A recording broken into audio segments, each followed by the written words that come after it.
एक गांव में अचानक एक दिन सभी लोग बेहोश हो गए और जब वो नींद से जागे तो उनमें सभी औरतें प्रेग्नेंट थी। आखिर ये औरतें अचानक प्रेग्नेंट क्यों हो गई और इनमें से जन्म लेने वाले बच्चे आखिर थे कौन, चलिए जानते हैं। तो मूवी के स्टार्ट में हम कैलिफोर्निया का एक टाउन मिडवेस्ट देखते हैं, लेकिन एक दिन इस टाउन में एक अजीब सा इंसिडेंट होता है। सब लोग अपने एनुअल फेस्टिवल की तैयारी में मगन थे, लेकिन जैसे ही घड़ी की सुई 10 पर जाती है, गाँव के सभी लोग एक गहरी नींद में चले जाते हैं। और सिर्फ लोग ही नहीं बल्कि सभी बर्ड्स और एनिमल्स भी। इसके बाद हम माइक को देखते हैं जो कि अपनी गाड़ी में है और मिडवेस्ट टाउन में एंटर होने वाला है। अब जैसे ही वो टाउन में एंटर होता है तो वो भी सो जाता है, जिस वजह से उसकी कार क्रैश होकर एक्सप्लोड हो जाती है। अब थोड़ी ही देर में साथ वाले टाउन के लोगों और पुलिस को इस एक्सीडेंट के बारे में पता चलता है। वहाँ पर पुलिस के साथ साथ बहुत से फोरेंसिक डॉक्टर्स भी थे, मगर उनमें से जब भी कोई मिडवेस्ट टाउन में एंटर होता था तो वो भी बेहोश हो जाता था।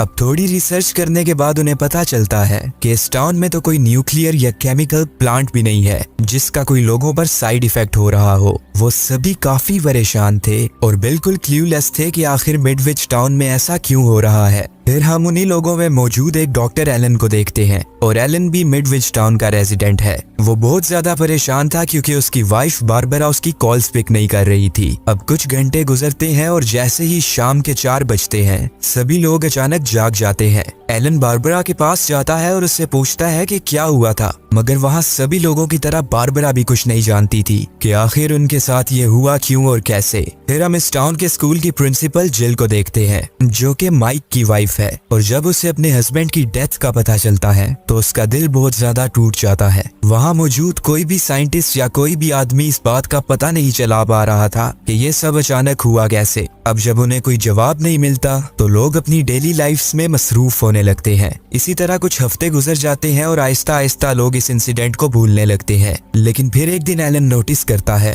कि टाउन में अचानक बहुत सी औरतें प्रेग्नेंट होने लगी हैं। एक औरत जिसका नाम कैली था और वो 1 साल से किसी के साथ भी इंटीमेट नहीं हुई थी और वो भी प्रेग्नेंट थी। मगर सिर्फ वही नहीं बल्कि उसके साथ साथ प्रिंसिपल जिल और एलन की वाइफ बारबरा भी प्रेग्नेंट थी। फिर एक हफ्ते के अंदर अंदर टाउन की सभी औरतें प्रेग्नेंट हो जाती हैं। फिर वहाँ गवर्नमेंट की तरफ से भेजी हुई एक एपिडेमियोलॉजिस्ट सुजन वहाँ आती है। सुजन टाउन की सभी फैमिलीज को $3,000 ऑफर करती है, लेकिन ये पैसे उन्हें सिर्फ तभी मिलेंगे जब वो औरतें इन बेबीज को अपने अंदर ग्रो होने दें और अबॉर्शन ना करवाएं। अब बहुत से लोग जिन्होंने वहाँ अबॉर्शन का माइंड बनाया हुआ था वो प्राइज मनी का सुनकर अपना माइंड चेंज कर लेते हैं। इसी तरह कुछ मंथ्स गुजर जाते हैं और फिर वो दिन आ जाता है कि जब सभी औरतों ने बेबीज डिलीवर करने थे। अब बेबीज की बर्थ होने लगती है, लेकिन पैदा होने वाले सभी बच्चों में एक चीज कॉमन थी और वो ये कि उन सभी के हेयर सिल्वर कलर के थे और उन्हें देखकर ऐसा लगता था कि जैसे वो एक दूसरे के भाई बहन हो। उनमें 5 बॉयज और 4 गर्ल्स पैदा होती हैं, जबकि उनमें से एक डेड बोर्न हुआ था,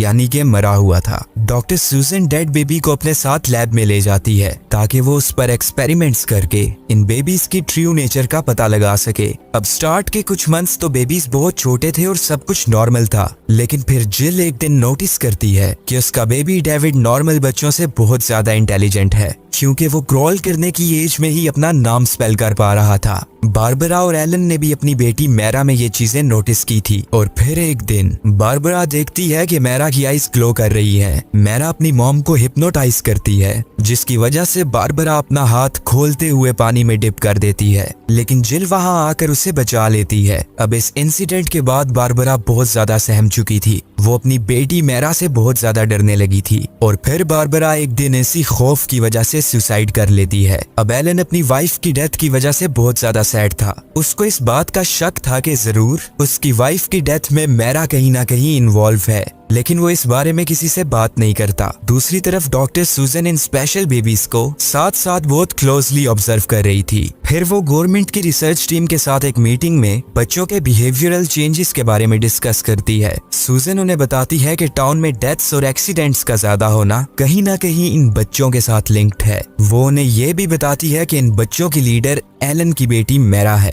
जो कि लोगों की थॉट्स रीड कर सकती है। दूसरी तरफ एलन इस रिसर्च प्रोग्राम से थोड़ा दूर रहने लगा था क्योंकि वो मैरा का स्केरी ट्रुथ नहीं जानना चाहता था और सुजन चाहती थी कि एलन रिसर्च प्रोग्राम का फिर से पार्ट बने। अब इसी तरह कुछ साल और गुजर जाते हैं और ये बच्चे 5 साल के हो चुके थे, लेकिन इतनी छोटी सी एज में भी वो बहुत ज्यादा इंटेलिजेंट थे। वो जब भी बाहर जाते थे एक दूसरे के साथ साथ रहा करते थे और अपने पार्टनर्स के साथ पेयर बना के चलते थे। लेकिन डेविड इन सब में अकेला रहता था क्योंकि उसकी पार्टनर की बर्थ के टाइम डेथ हो चुकी थी। टाउन के सभी लोग ये बात जानते थे कि ये बच्चे नॉर्मल नहीं है, लेकिन उनमें से किसी में भी हिम्मत नहीं थी कि वो इन बच्चों से कोई क्वेश्चन पूछें। अब एक दिन मैरा डॉक्टर सूजन का माइंड रीड करने की कोशिश करती है और उसे पता चलता है कि सूजन ने अपनी थॉट्स ब्लॉक की हुई है, जिस वजह से वो उसका माइंड नहीं रीड कर पा रही। अब सभी स्पेशल किड्स डिसाइड करते हैं कि हमें डॉक्टर सूजन से दूर रहना चाहिए। इन बच्चों का हर महीने हेल्थ चेकअप होता था और एक दिन इसी हेल्थ चेकअप के दौरान डॉक्टर गलती से एक बच्ची की आई हर्ट कर देती है, लेकिन तभी मैरा वहां आती है और डॉक्टर को हिप्नोटाइज करके उसकी आंखें निकाल लेती है।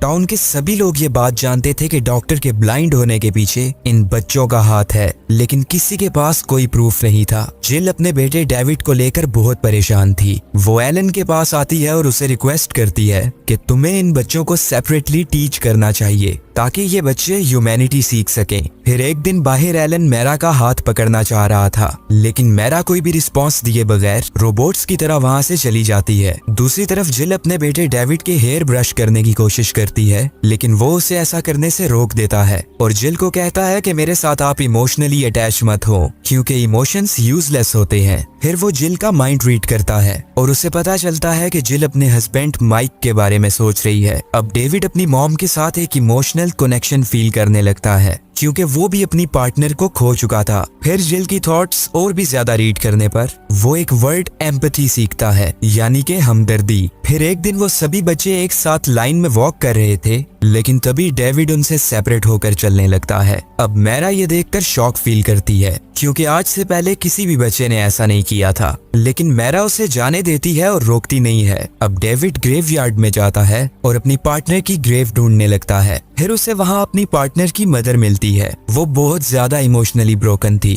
उसे ये स्पेशल बच्चे पसंद नहीं थे क्योंकि ये उसे अपनी मरी हुई बेटी की याद दिलाते थे। फिर डेविड उसकी थॉट्स रीड करता है और उसे first time word empathy feel होता है। इसके बाद वो एलन से मिलता है जो कि बारबरा की ग्रेव पर आया हुआ था। डेविड उसे बताता है कि मैं अपनी पार्टनर की ग्रेव विजिट करने आया हूँ। अब ये बात सुनकर एलन सरप्राइजिंग फील करता है क्योंकि डेविड को उस डेड बेबी के बारे में कभी नहीं बताया गया था। फिर डेविड जब ये बात जानता है कि एलन ने भी अपनी पार्टनर खो दी है तो वो एलन का हाथ पकड़ लेता है। अब ये देखकर एलन फील करता है कि ये स्पेशल किड्स भी चेंज हो सकते हैं। अब एलन उन बच्चों को पढ़ाने लगता है। अब एनाटॉमी पढ़ते हुए बच्चे बार बार कह रहे थे कि आई सोल तक पहुंचने का रास्ता है। इसके साथ साथ वो बच्चे जो भी काम करते थे एक साथ एक ही वक्त पर सिंक्रोनाइजेशन में करते थे। एलन ये सब देखकर बहुत हैरान था। इसके बाद हम देखते हैं कि बच्चे क्लास में अकेले हैं। तभी वहाँ एक ड्रंक आदमी आता है। वो उन बच्चों को उल्टा सीधा बोलने लगता है। पहले तो बच्चे उसे खामोशी से देख रहे थे, लेकिन जैसे ही वो उनमें से एक बच्चे को टच करता है तो उन सभी बच्चों की आईज ग्लो होने लगती हैं और वो इस आदमी को हिप्नोटाइज करके इसकी जान ले लेते हैं। इसके बाद एलन सूजन से मिलता है और उससे पूछता है कि तुमने रिसर्च में क्या नई बातें पता की हैं। सूजन उसे बताती है कि सिर्फ उनके टाउन में ही ऐसा नहीं हुआ, बल्कि एक साथ बहुत से छोटे छोटे विलेजेस में ब्लैकआउट्स हुए थे और फिर इसी तरह के बच्चे पैदा हुए थे। फिर सूजन एलन को एक सीक्रेट रूम में लेकर जाती है और उसे वो डेड बेबी दिखाती है। सूजन ने उस पर एक्सपेरिमेंट्स किए थे और उसको अपनी रियल फॉर्म में ले आई थी, जो कि बिल्कुल एक एलियन जैसा दिख रहा था। इसके बाद एलन घर जाता है और मैरा को देखता है जो कि अपना सामान पैक कर रही थी। मैरा कहती है कि मैं इस टाउन से थोड़ा दूर बाकी के बच्चों के साथ रहना चाहती हूँ। वो एलन को कहती है कि मैं तुम्हें ज्यादा कुछ नहीं बताऊंगी, लेकिन जो चीजें मुझे चाहिए वो ले आओ। फिर सभी पेरेंट्स अपने बच्चों को उस बार्न में ले जाते हैं जहाँ मैरा ने उनके साथ रहना था। फिर एक दिन एक बिल नामी आदमी अपनी बेटी से मिलने के लिए बार्न में आता है। वो उसे कहता है कि मैं तुम्हें यहाँ ऐसे नहीं छोड़ सकता, मेरे साथ चलो। सभी बच्चे उसे कहते हैं कि यहाँ से चले जाओ, लेकिन जब वो उनकी बात नहीं मानता तो वो उसको हिप्नोटाइज करते हैं, जिसकी वजह से उसकी कार क्रैश होती है और वो आदमी मर जाता है। फिर सूजन एलन के पास आती है और उसे बताती है कि गवर्नमेंट ने डिसाइड किया है कि वो इन बच्चों को मारने के लिए इस पूरे टाउन को एक्सप्लोड कर देंगे। अब एलन जल्दी से बच्चों के पास जाता है और उन्हें कहता है कि तुम लोग नॉर्मल ह्यूमंस की तरह रहने लगो, वरना तुम सबको गवर्नमेंट मार देगी। लेकिन मैरा उसे कहती है कि इमोशंस यूजलेस पॉसेस होते हैं और फिर वो एलन से कुछ चीजें मांगती है क्योंकि वो बाकी बच्चों के साथ इस टाउन से और भी दूर जाना चाहती थी। इसके बाद मेरा डेविड से पूछती है कि तुम्हारा बिहेवियर इतना स्ट्रेंज क्यों होता जा रहा है। तभी हम देखते हैं कि एक स्नाइपर ने उन बच्चों पर गन पॉइंट की हुई थी, लेकिन उसके शूट करने से पहले ही ये बच्चे उसे हिप्नोटाइज करते हैं और उस आदमी को मार देते हैं। इसके बाद फिर बच्चों को ये भी पता चल जाता है कि डॉक्टर सूजन ने उनमें से एक बच्चे पर एक्सपेरिमेंट्स किए थे। बच्चे सूजन को हिप्नोटाइज करके लैब में लेकर जाते हैं और वहाँ सूजन अपने आप को मार देती है। अब टाउन के लोग इन बच्चों से तंग आकर इन बच्चों का बार्न जलाने के लिए आ जाते हैं, लेकिन ये बच्चे उन सब लोगों को भी मार देते हैं, जिनमें से एक औरत को वो हिप्नोटाइज करके जिंदा जला देते हैं। अब एलन और जिल डिसाइड करते हैं कि इन बच्चों को खत्म करना होगा, क्योंकि अगर उन्होंने ऐसा ना किया तो वो बच्चे आहिस्ता आहिस्ता सबकी जान लेने लगेंगे। एलन जिल को सेव रखना चाहता था, इसलिए वो उसे लॉक करता है और एक्सप्लोजिव्स का बॉक्स उठाकर बार्न में चला जाता है। अब मैरा को वहाँ एलन पे शक होने लगता है, क्योंकि एलन अपनी थॉट्स ब्लॉक कर रहा था और मैरा उसका माइंड रीड नहीं कर पा रही थी। तभी जिल भी वहाँ आ जाती है। वो डेविड को बाकी बच्चों से अलग करने की कोशिश करती है। अब बच्चे उसको हिप्नोटाइज करने की कोशिश करते हैं, लेकिन एलन और जिल के डिफरेंट लोकेशंस पे खड़े होने की वजह से वो उन पर फोकस नहीं कर पा रहे थे। अब मैरा और भी ज्यादा कोशिश करती है ताकि एलन का माइंड रीड कर सके, और जैसे ही वो उसकी थॉट्स में एक्सप्लोजिव्स देखती है तभी पूरा बार्न एक्सप्लोड हो जाता है और डेविड और जिल के अलावा एलन और बाकी सभी बच्चे मर जाते हैं। इसके बाद जिल डेविड को लेकर मिडविच टाउन छोड़कर हमेशा के लिए वहां से चली जाती है। दी एंड। उम्मीद है आप सबको स्टोरी पसंद आई होगी। वीडियो को लाइक और चैनल को सब्सक्राइब करना मत भूलना। Take care stunners and bye bye.